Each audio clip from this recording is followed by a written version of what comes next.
بسم اللہ الرحمن الرحیم۔ السلام علیکم۔ اس نے کہا، آج پہلی بار میرا دماغ میرا ساتھ چھوڑ گیا ہے۔ نائب سالار الناصر نے کہا، کیا یہ ممکن نہیں کہ آپ خلیفہ کے اس پیغام کو نظر انداز کر دیں؟ سلطان ایوبی نے کہا، میں اسی کوشش میں مصروف ہوں، لیکن الزام کی نوعیت دیکھو جو مجھ پر لگایا گیا ہے۔ میں نے اس کے حرم کی ایک لڑکی اغوا کروائی ہے۔ استغفر اللہ، اللہ مجھے معاف کرے۔ اس نے میری توہین میں کوئی کسر نہیں چھوڑی، پیغام بلکہ دھمکی قاصد کی زبانی بھیجی ہے۔ وہ مجھے بلا لیتا، میرے ساتھ براہ راست بات کرتا۔ بہاؤالدین شداد نے کہا، میں پھر بھی یہی مشورہ دوں گا کہ آپ اپنے آپ کو ٹھنڈا کیجیے۔ سلطان ایوبی نے کہا، میں سوچ یہ رہا ہوں کہ کیا واقعی حرم سے کوئی لڑکی اغوا ہوئی ہے؟ یہ جھوٹ معلوم ہوتا ہے۔ اسے پتہ چل گیا ہوگا کہ میں نے خطبے سے اس کا نام نکلوا دیا ہے۔ اس کے جواب میں اس نے مجھ پر یہ الزام لگایا کہ میں نے اس کے حرم کی ایک لڑکی اغوا کروائی ہے، انتقام لینے کی کوشش کی ہے۔ سلطان ایوبی نے عیسیٰ الحقاری سے کہا، ایک حکم نامہ مصر کی تمام مسجدوں کے نام جاری کر دو کہ آئندہ کسی مسجد میں خطبے میں خلیفہ کا ذکر نہیں کیا جائے گا۔ الناصر نے کہا، آپ اس کے ہاں چلے جائیں اور اس سے بات کریں، اسے صاف الفاظ میں بتا دیں کہ خلیفہ قوم کی عزت کا نشان ہوتا ہے، لیکن اس کا حکم نہیں چل سکتا، خصوصاً اس صورتحال میں جب حالات جنگی ہیں اور دشمن کا خطرہ باہر سے بھی ہے اور اندر سے بھی موجود ہے۔ میں تو یہی مشورہ دوں گا کہ اس کے محافظ دستے کی نفری کم کر دیں، سوڈانی حبشیوں کی جگہ مصری دستہ رکھیں اور اس کے محل کے اخراجات کم کر دیں۔ میں اس کے نتائج سے آگاہ ہوں، ہمیں مقابلہ کرنا ہی پڑے گا، ہمیں اللہ پر بھروسہ رکھنا چاہیے۔ سلطان ایوبی نے کہا، میں نے ہمیشہ اپنے اللہ پر بھروسہ کیا ہے، اللہ ذوالجلال مجھے اس ذلت سے بھی بچا لے گا۔ دربان اندر آیا، سب نے اس کی طرف دیکھا۔ اس نے کہا، صحرا کے گشتی دستے کا کماندار اپنے 3 سپاہیوں کے ساتھ آیا ہے، وہ سوڈانیوں کی لاشیں لائے ہیں۔ سب نے دربان کی مداخلت کو اچھی نظر سے نہ دیکھا۔ اس وقت سلطان ایوبی بڑے ہی اہم اور خفیہ اجلاس میں مصروف تھا، لیکن سلطان نے دربان سے کہا، انہیں اندر بھیج دو۔ سلطان ایوبی نے اپنے دربان سے کہہ رکھا تھا کہ جب بھی اسے کوئی ملنے آئے وہ اسے اطلاع دے، اور اگر رات اسے جگانے کی ضرورت محسوس ہو تو فوراً جگا لے۔ سلطان کوئی بات اور کوئی ملاقات التوا میں نہیں ڈالا کرتا تھا۔ عہدیدار اندر آیا، اس کا چہرہ گرد سے اٹا ہوا اور تھکا تھکا نظر آتا تھا۔ سلطان ایوبی نے اسے بٹھایا اور دربان سے کہا کہ اس کے لیے پینے کے لیے کچھ لے آؤ۔ عہدیدار نے سلطان کو بتایا کہ اس کے گشتی سنتریوں نے 4 سوڈانی حبشیوں سے ایک مغویہ لڑکی کو چھڑانے کی کوشش میں 2 کو تیروں سے مار ڈالا ہے اور وہ لڑکی کو اٹھا کر بھاگ گئے ہیں۔ عہدیدار نے بتایا کہ سنتریوں کے بیان کے مطابق لڑکی خانہ بدوش یا کسی عام گھرانے کی نہیں تھی، وہ بہت ہی امیر لگتی تھی اور اس نے کہا تھا کہ وہ خلیفہ کی ملکیت ہے۔ سلطان ایوبی نے کہا، معلوم ہوتا ہے اللہ ذوالجلال میری مدد کو آ گیا ہے۔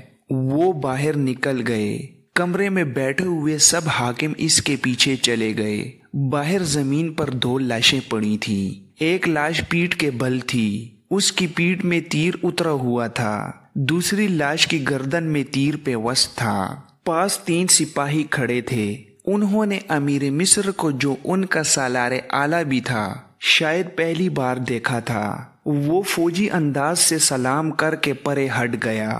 سلطان ایوبی نے اس کے سلام کا صرف جواب ہی نہیں دیا بلکہ ان سے ہاتھ ملایا اور کہا، یہ شکار کہاں سے مار لائے ہو مومنو؟ اس سنتری نے جس نے چٹان سے تیر چلا کر 2 آدمیوں کو مارا تھا۔ سلطان ایوبی کو سارا واقعہ پوری تفصیل سے سنا دیا۔ سلطان ایوبی نے اپنے مشیروں سے پوچھا، کیا یہ ممکن ہو سکتا ہے کہ وہ لڑکی خلیفہ کی ہی دشتہ ہو؟ علی بن سفیان نے کہا، معلوم یہی ہوتا ہے، ان کے خنجر دیکھیے۔ اس نے 2 خنجر سلطان ایوبی کو دکھائے۔ جس وقت سپاہی واقعہ سنا رہا تھا، علی بن سفیان لاشوں کی تلاشی لے رہا تھا۔ انہوں نے سوڈان کا قبائلی لباس پہن رکھا تھا۔ کپڑوں کے اندر ان کے کمر بند تھے جن کے ساتھ ایک ایک خنجر تھا۔ یہ خلیفہ کے حفاظتی دستے کے خاص ساخت کے خنجر تھے۔ ان کے دستوں پر مصر خلافت کی مہریں لگی ہوئی تھیں۔ علی بن سفیان نے کہا، اگر انہوں نے یہ خنجر چوری نہیں کیے تو یہ دونوں مصر خلافت کے حفاظتی دستے کے سپاہی ہیں۔ یہ کہا جا سکتا ہے کہ لڑکی وہی ہے جو خلیفہ کے حرم سے اغوا ہوئی ہے اور اغوا کرنے والے خلیفہ کے محافظوں میں سے ہیں۔ سلطان ایوبی نے کہا، لاشیں اٹھواؤ اور خلیفہ کے پاس لے چلو۔ علی بن سفیان نے کہا اور وہاں سے چلا گیا۔ پہلے یقین کر لیا جائے کہ یہ واقعی خلیفہ کے محافظوں میں سے ہیں۔ زیادہ وقت نہیں گزرا تھا کہ علی بن سفیان کے ساتھ مصر خلافت کا ایک کماندار آ گیا۔ اسے دونوں لاشیں دکھائی گئیں۔ اس نے فوراً پہچان لیا اور کہا، یہ دونوں محافظ دستے کے سپاہی ہیں۔ گزشتہ 3 روز سے چھٹی پر تھے اور ان کی چھٹی 7 دن رہتی تھی۔ سلطان ایوبی نے پوچھا، کوئی اور سپاہی بھی چھٹی پر ہے؟ 2 اور ہیں۔ کیا وہ ان کے ساتھ چھٹی پر گئے تھے؟ اکٹھے گئے تھے؟ کماندار نے جواب دیا اور ایک ایسا انکشاف کیا جس نے سب کو چونکا دیا۔ اس نے کہا، یہ سوڈان کے قبیلے سے تعلق رکھتے ہیں جو خونخواری میں مشہور ہیں۔ ان میں فرعونوں کے وقت کی کچھ رسمیں چلی آ رہی ہیں۔ یہ قبیلہ ہر 3 سال بعد ایک جشن مناتا ہے۔ یہ ایک میلہ ہوتا ہے جو 3 دن اور 3 راتیں رہتا ہے۔ دن ایسے مقرر کرتے ہیں کہ 4تھی رات چاند پورا ہوتا ہے۔ میلے میں وہ لوگ بھی جاتے ہیں جن کا اس قبیلے کے ساتھ کوئی تعلق نہیں ہوتا، وہ صرف عیاشی کے لیے جاتے ہیں۔ میلے میں لڑکیوں کی خرید و فروخت کے لیے باقاعدہ منڈی لگتی ہے۔ اس میلے سے 1 ماہ پہلے ہی ارد گرد بلکہ قاہرہ تک کے لوگ جن کی بیٹیاں جوان ہو گئی ہیں ہوشیار اور چوکس ہو جاتے ہیں۔ وہ لڑکیوں کو باہر نہیں جانے دیتے۔ ان دنوں خانہ بدوش بھی اس علاقے سے دور چلے جاتے ہیں۔ لڑکیاں اغوا ہوتی ہیں اور اس میلے میں فروخت ہو جاتی ہیں۔ یہ چاروں سوڈانی اسی میلے کے لیے چھٹی پر گئے تھے۔ میلہ 3 روز بعد شروع ہو رہا ہے۔ علی بن سفیان نے پوچھا، کیا ان کے متعلق یہ کہا جا سکتا ہے کہ خلیفہ کے حرم کی لڑکی انہوں نے اغوا کی ہوگی؟ کماندار نے جواب دیا، میں یقین سے نہیں کہہ سکتا، لیکن یہ کہہ سکتا ہوں کہ ان دنوں میں اس قبیلے کے لوگ جان کا خطرہ مول لے کر بھی لڑکیاں اغوا کرنے کی کوشش کرتے ہیں، اور یہ خونخوار اتنے ہوتے ہیں کہ اگر کسی لڑکی کے وارث میلے میں چلے جائیں اور اپنی لڑکی لینے کی کوشش کریں تو انہیں قتل کر دیا جاتا ہے۔ لڑکیوں کے گاہکوں میں مصر کے امیر، وزیر اور حاکم بھی ہوتے ہیں۔ میلے میں ایسے کعبہ خانے بھی کھل جاتے ہیں جہاں جوا، شراب اور عورت کی شیدائی دولت لٹاتے ہیں۔ اس جشن کی آخری رات بڑی پراسرار ہوتی ہے۔ کسی خفیہ جگہ ایک نوجوان اور غیر معمولی طور پر حسین لڑکی کو قربان کیا جاتا ہے۔ یہ کسی کو بھی معلوم نہیں کہ لڑکی کو کہاں اور کس طرح قربان کیا جاتا ہے۔ یہ کام ان کا ایک مذہبی پیشوا، جسے حبشی خدا بھی کہتے ہیں، کرتا ہے۔ اس کے ساتھ بہت تھوڑے سے خاص آدمی اور 4-5 لڑکیاں ہوتی ہیں۔ لوگوں کو لڑکی کا کٹا ہوا سر اور خون دکھایا جاتا ہے، جسے دیکھ کر یہ قبیلہ پاگلوں کی طرح ناچتا اور شراب پیتا ہے۔ خلیفہ نے محافظ دستے کے ناک میں دم کر رکھا تھا۔ تمام تر محافظ دستہ دھوپ میں کھڑا تھا۔ سورج غروب ہونے میں کچھ دیر باقی تھی۔ اس دستے کو صبح کھڑا کیا گیا تھا۔ کمانداروں اور عہدیداروں کو بھی کھانے کی اجازت دی گئی تھی، نہ پانی پینے کی۔ رجب بار بار آتا اور اعلان کرتا تھا کہ لڑکی محافظوں کی مدد کے بغیر اغوا نہیں کی جا سکتی۔ جس کسی نے اغوا میں مدد دی ہے وہ سامنے آ جائے، ورنہ تمہیں یہیں بھوکا اور پیاسا مار دیا جائے گا۔ اگر لڑکی خود باہر گئی ہوتی تو تم میں سے کسی نہ کسی نے ضرور دیکھی ہوتی۔ ان دھمکیوں کا کچھ اثر نہیں ہو رہا تھا، سب کہتے تھے کہ وہ بے گناہ ہیں۔ خلیفہ رجب کو ٹکنے نہیں دے رہا تھا۔ اس نے رجب سے کہا تھا، مجھے لڑکی کا افسوس نہیں، پریشانی یہ ہے کہ جو اتنے کڑے پہرے سے لڑکی کو اغوا کر سکتے ہیں وہ مجھے بھی قتل کر سکتے ہیں۔ مجھے یہ ثبوت چاہیے کہ لڑکی کو صلاح الدین ایوبی نے اغوا کرایا ہے۔ رجب نے ہی اغوا کا بہتان سلطان ایوبی کے سر تھوپا تھا، مگر خلیفہ اسے کہہ رہا تھا کہ ثبوت لاؤ۔ رجب ثبوت کہاں سے لاتا؟ اس کی جان پر بن گئی تھی۔ وہ ایک بار پھر محافظ دستے کے سامنے گیا۔ غصے سے وہ باولا ہوا جا رہا تھا۔ وہ کئی بار دی ہوئی دھمکی ایک بار پھر دینے ہی لگا تھا کہ دروازے پر کھڑے سنتریوں نے دروازے کھول دیے اور اعلان کیا، امیر مصر تشریف لا رہے ہیں۔ بڑے دروازے میں سلطان ایوبی کا گھوڑا داخل ہوا۔ اس کے آگے 2 محافظ سواروں کے گھوڑے تھے، 8 سوار پیچھے تھے، ایک دائیں اور بائیں تھا۔ ان کے پیچھے سلطان ایوبی کے حاکم اور مشیر تھے، ان میں علی بن سفیان بھی تھا۔ رجب نے خلیفہ کو اطلاع بھیج دی کہ صلاح الدین ایوبی آیا ہے۔ سب نے دیکھا کہ سلطان ایوبی کے اس جلوس کے پیچھے 4 پہیوں والی ایک گاڑی تھی، جس کے آگے 2 گھوڑے جتے ہوئے تھے۔ گاڑی پر 2 لاشیں پڑی تھی، ایک سیدھی اور دوسری الٹی۔ تیر ابھی تک لاشوں میں اترے ہوئے تھے۔ ان لاشوں کے ساتھ وہ 3 شتر سوار بھی تھے جنہوں نے ان حبشیوں کو مارا تھا۔ اتنے میں خلیفہ باہر آ گیا۔ سلطان ایوبی اور اس کے تمام سوار گھوڑوں سے اترے۔ سلطان ایوبی نے اسی احترام سے خلیفہ کو سلام کیا جس احترام کا وہ حقدار تھا، جھک کر اس سے مصافحہ کیا اور ہاتھ چوما۔ سلطان ایوبی نے کہا، مجھے آپ کا پیغام مل گیا تھا کہ میں آپ کے حرم کی لڑکی واپس کر دوں۔ میں آپ کے 2 محافظوں کی لاشیں لایا ہوں۔ یہ لاشیں مجھے بے گناہ ثابت کر دیں گی، اور حضور اقدس میں یہ گزارش کرنا ضروری سمجھتا ہوں کہ صلاح الدین ایوبی آپ کی فوج کا سپاہی نہیں ہے جس خلافت کی آپ نمائندگی کر رہے ہیں، وہ اس کا بھیجا ہوا ہے۔ خلیفہ نے صلاح الدین ایوبی کے تیور بانپ لیے۔ اس فاطمی خلیفہ کا ضمیر گناہوں کے بوجھ سے کرا رہا تھا۔ وہ سلطان ایوبی کی باروب اور پرجلال شخصیت کا سامنا کرنے کے قابل نہیں تھا۔ اس نے سلطان ایوبی کے کندھے پر ہاتھ رکھ کر کہا، میں تمہیں اپنے بیٹوں سے زیادہ عزیز سمجھتا ہوں۔ صلاح الدین ایوبی اندر آؤ۔ صلاح الدین ایوبی نے کہا، میری حیثیت ابھی ملزم کی ہے، مجھے ابھی صفائی پیش کرنی ہے کہ میں اغوا کا ملزم نہیں ہوں۔ اللہ ذوالجلال نے میری مدد فرمائی ہے اور 2 لاشیں بھیجی ہیں۔ یہ لاشیں بولیں گی نہیں، ان کی خاموشی اور ان میں اترے ہوئے تیر گواہی دیں گے کہ صلاح الدین ایوبی اس جرم کا مجرم نہیں ہے جو مصر خلافت میں سرزد ہوا ہے۔ میں جب تک اپنے آپ کو بے گناہ ثابت نہ کر لوں گا اندر نہیں جاؤں گا۔ وہ لاشوں کی طرف چل پڑا۔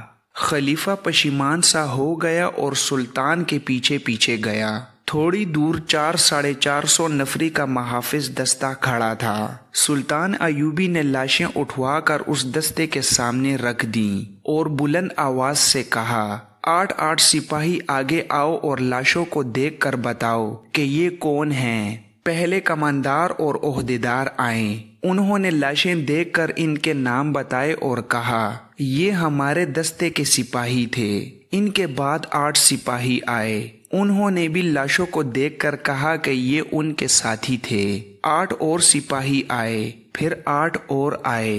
اسی طرح 8 سپاہی آتے رہے اور بتاتے رہے کہ یہ لاشیں ان کے فلاں ساتھیوں کی ہیں۔ خلیفہ نے کہا، صلاح الدین ایوبی، میں نے مان لیا ہے کہ یہ لاشیں مصر خلافت کے 2 محافظوں کی ہیں۔ میں اس سے آگے سننا چاہتا ہوں کہ انہیں کس نے ہلاک کیا ہے۔ صلاح الدین ایوبی نے اس گشتی سنتری سے جس نے انہیں ہلاک کیا تھا کہا کہ اپنا بیان دہرائے۔ اس نے سارا واقعہ خلیفہ کو سنا دیا۔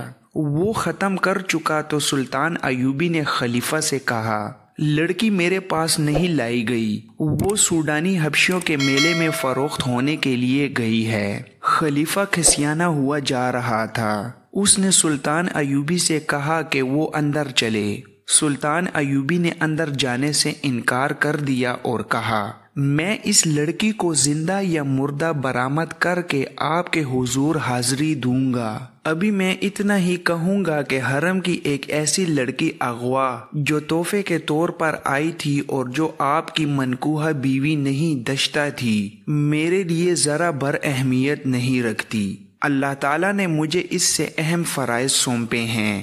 خلیفہ نے کہا، میری پریشانی یہ نہیں کہ ایک لڑکی اغوا ہو گئی ہے، اصل پریشانی یہ ہے کہ اس طرح لڑکیاں اغوا ہونے لگیں تو ملک میں قانون کا کیا حشر ہوگا۔ سلطان ایوبی نے کہا، اور میری پریشانی یہ ہے کہ سلطنت اسلامیہ اغوا ہو رہی ہے۔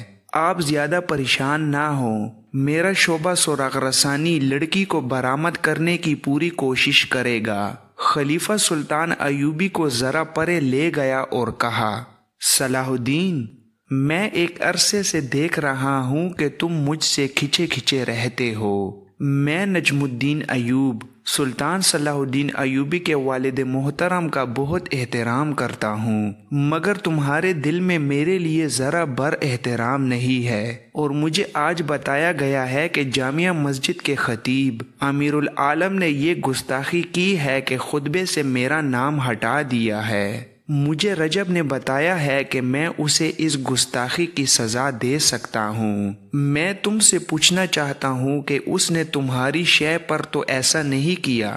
سلطان ایوبی نے کہا، میری شے پر نہیں، میرے حکم پر۔ اس نے خلیفہ کا نام خطبے سے حذف کیا ہے۔ صرف آپ کا نام نہیں بلکہ ہر اس خلیفہ کا نام خطبے سے ہٹا دیا گیا ہے جو آپ کے بعد آئے گا اور جو اس کے بعد آئے گا۔ خلیفہ نے پوچھا، کیا یہ حکم فاطمی خلافت کمزور کرنے کے لیے جاری کیا گیا ہے؟ مجھے شک ہے کہ یہاں عباسی خلافت لائی جا رہی ہے۔